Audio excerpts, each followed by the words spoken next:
Hey guys, in this video, I'm going to read aloud this Ruin Generation article from the Town Hall. This one is actually an opinion piece. And the reason why I chose this is number one, it's dealing with social media and it's talking like specifically about your generation. So I feel like you guys would feel more connected to it and have more of an opinion or reaction to this. Also, because it's an opinion piece, it's going to be extremely easy to practice identifying those types of media bias. So make sure you have those notes handy dandy. They look like this except in orange. So that way you can identify those types of bias. So again, I did not choose this article because I agree or disagree with this article. I chose it because it would make it easier to identify those types of media bias and because it's kind of talking about the topic that we've been covering all week. All right, so as I read this aloud, go ahead and look for words, phrases, or ideas that would be biased. Starting with the title, The Ruined Generation by Derek Hunter. The opinions expressed by columnists are their own and do not necessarily represent the views of townhall.com. The internet was supposed to bring with it a renaissance, a new enlightenment, and a brighter future. It was to be a time when people became smarter, having access to the collective knowledge of humanity at their fingertips, and with the invention of the smartphone in their pocket always. What could go wrong? A lot, it turns out. Actually, just about everything. The promise was not kept.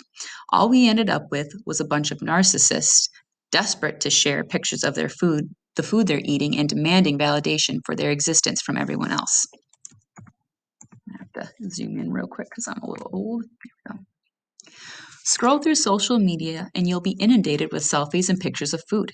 Did something really happen? Did you really eat a meal if you didn't tell the world about it? It's not that these people think you need to know where and what they're eating. They need you to know. They want the likes and comments. They crave those more than the nutrition in their food. Hell, they probably choose where to eat based on how the food looks more than the taste or cost. There is an entire segment of our population who now lives for the validation they receive from others. They need it. It's not just because they like it, it's because they have no self-worth without it. It used to be that if you didn't like someone or they didn't like you, you'd simply avoid them and the problem wasn't only solved, it disappeared. Now people you've never met will likely never meet and probably would dislike if you did. Demand you not only acknowledge their existence, but you celebrate it as well. If your beliefs, deeply held, religious, or simply a matter of taste, hinder the approval they desire, you are labeled an ist or a phobe of some sort. Then God protect you. A recent column in New York Times exemplifies this mentality perfectly, not because of its content as much as its existence. Entitled, How Do I Define My Gender If No One's Watching Me? The subheadline of Without the Public Eye, Who Are We? Completes the giveaway. It's a column full of progressive buzzwords and feelings about things that most people couldn't care less about. Here's a little fact most people understand. No one cares how you want to live your life or who or what you think you are. Most people simply want to be left alone. As long as whatever you do is done with willing adults and is legal, who gives a damn? That's not good enough anymore. You have to give as many damns that are requested of you, lest the mob be sent after you.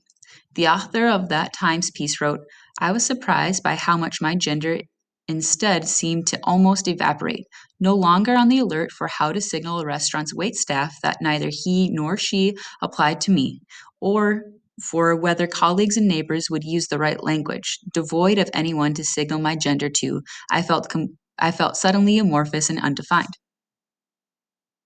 This is the mentality, validate me. But that quest for validation does not lie in accomplishment.